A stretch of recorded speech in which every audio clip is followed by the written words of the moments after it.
Hello friends, welcome to pinnacle services. आज हम discuss करेंगे क्वालिटी मैनेजमेंट सिस्टम। क्वालिटी, पहले हम डिफाइन करते हैं क्वालिटी होता क्या है। क्वालिटी को बेसिकली दो तरह से हम डिफाइन कर सकते हैं।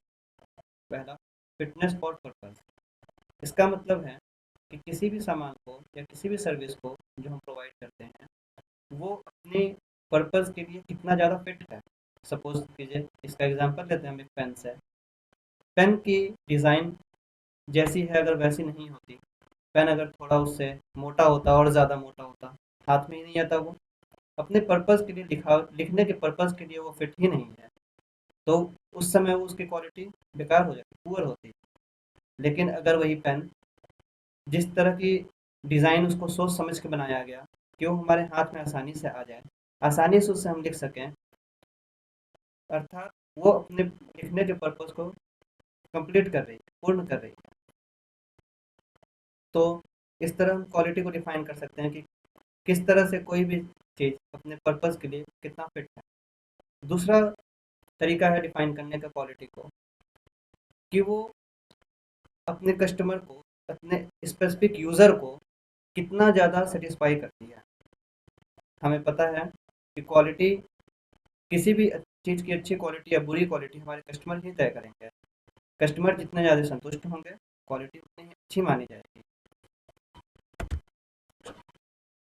क्वालिटी पर्सपेक्टिव, इसमें हम डिफाइन करते हैं, इसमें हम डिफाइन करते हैं दोस्तों कि क्वालिटी के पैमाने क्या-क्या हैं? कौन-कौन सी चीज़ें हैं जो तय करती हैं हमें हमारी क्वालिटी को? इसमें मैंने कुछ एग्ज़ाम्पल्स आपको दिखाए हैं, और भी बहुत सी चीज़ें हो सकती हैं जो क्वालिटी को तय करेंगी।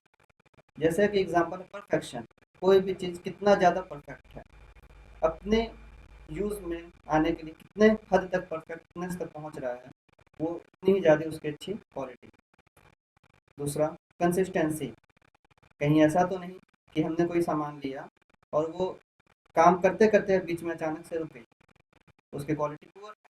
लेकिन वही हम सामान लेकर के उसे लंबे समय तक चला रहे हैं, तो उसकी क्वालिटी अच्छी है। इसलिए देखते हैं दोस्तों कि गारंटी या वारंटी हमें दिया जाता है बहुत से सामानों के साथ, उसकी क्वालिटी को सुनिश्चित करने के लिए। तीसरा है एलिमिनेटिंग वेस्ट।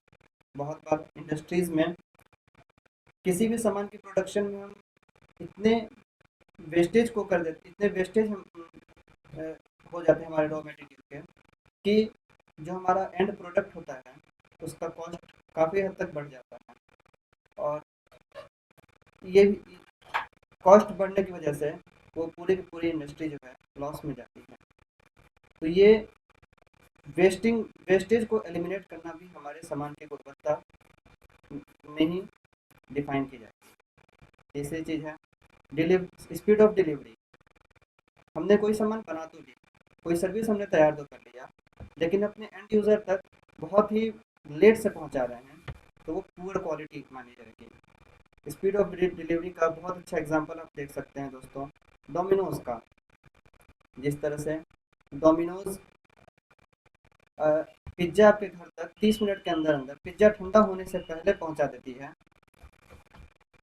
इस उसने अपनी क्वालिटी को, अपनी गुणवत्ता को मेंटेन करके रखा है। Next, compliance with policies and procedure.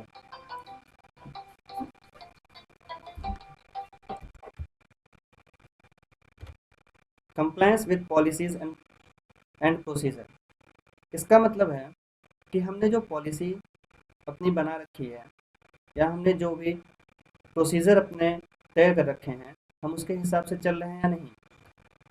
बहुत बार इंडस्ट्रीज़ में ऐसा देखा जाता है कि हमने क्वालिटी के अपने प्रोसीजर तो अपने हमने तय कर रखे हैं कि मैं इस तरह से मैं अपनी प्रोडक्शन को करूँगा, मैंने पॉलिसीज़ बना ली हैं कि मैं इस तरह से अपने कस्टमर्स को सेटिस्फाई करूँगा, लेकिन अपने पॉलिसीज़ के अकॉर्डिंग नहीं चलते हैं, तो वो हमारी पुअर क्वालिटी की निशानी है।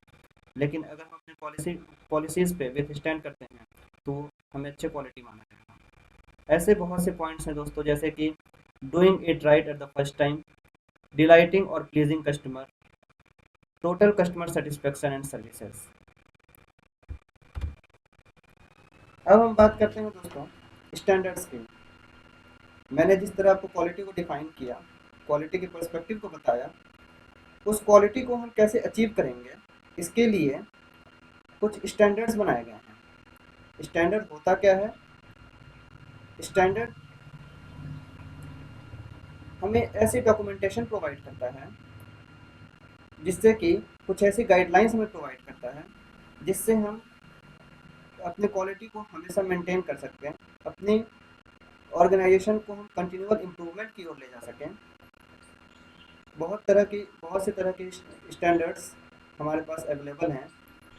जैसे हम सिंपल एग्जांपल देख सकते हैं, कुछ मैनेजमेंट सिस्टम के स्टैंडर्ड्स हैं, जैसे कि आईएसओ स्टैंडर्ड बहुत ही कॉमन है, हर जगह यूज़ किया जाता है।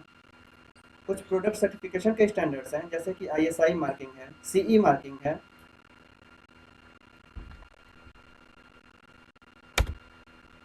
नेक्स्ट फ्रेंड्स, हम देखते हैं कि बेनिफिट्स क्या हैं सिस्टम अपने ऑर्गेनाइजेशन के अंदर सिस्टम इम्प्लीमेंटेशन के। हम किसी भी स्टैंडर्ड को, उसके गाइडलाइंस को अपने ऑर्गेनाइजेशन के अगर हम इम्प्लीमेंट कर लें, उसमें जिन बातों को कहा गया, जिन पॉइंट्स को कहा गया, उन्हें हम अपनी ऑर्गेनाइजेशन के अंदर इस तरह से इम्प्लीमेंट कर लें कि हम अपने ऑर्गेनाइजेशन में हर एक प्रोसेस को स्टैंडर्ड के अकॉर्डिंग ले चलें, तो उसका क्या क्या बेनिफिट हो सकता है। बेनिफिट्स तो वैसे बहुत से हैं, लेकिन कुछ पॉइंट्स आपको मैं बताना चाहूँगा, जैसे कि बेटर इंटरनल मैनेजमेंट। सबसे पहली बात, आपकी पूरी की पूरी ऑर्गेनाइजेशन एक प्लेटफॉर्म पे आ जाएगी। उससे आप हर एक रोल्स एंड रिस्पॉन्सिबिलिटी सब कुछ डिफाइन होंगे, जिससे कि आपका पूरा का पूरा इंटरनल मैनेजमेंट बहुत ही बेहतर हो सकेगा। दूसरा है well maintained documentation to present and retain. बहुत बारी ऐसा होता है कि हम अपने ऑर्गेनाइजेशन को किसी के सामने प्रेजेंट ही नहीं कर पाते हैं, क्योंकि हमारे पास उस तरह की डॉक्यूमेंटेशन नहीं होती है। हमारे पास अपना जिस तरह से किसी सामान को दिखाने के लिए, अपने सामान को दिखाने के लिए हम कैटलॉग बनवाते हैं, कैटलॉग तैयार करते हैं, उस तरह से हमें अपने ऑर्गेनाइजेशन के लिए बहुत सी डॉक्यूमेंटेशन की ज़रूरत होती है। हमें उसके लिए मैनुअल प्रोसीजर्स की ज़रूरत होती हैं।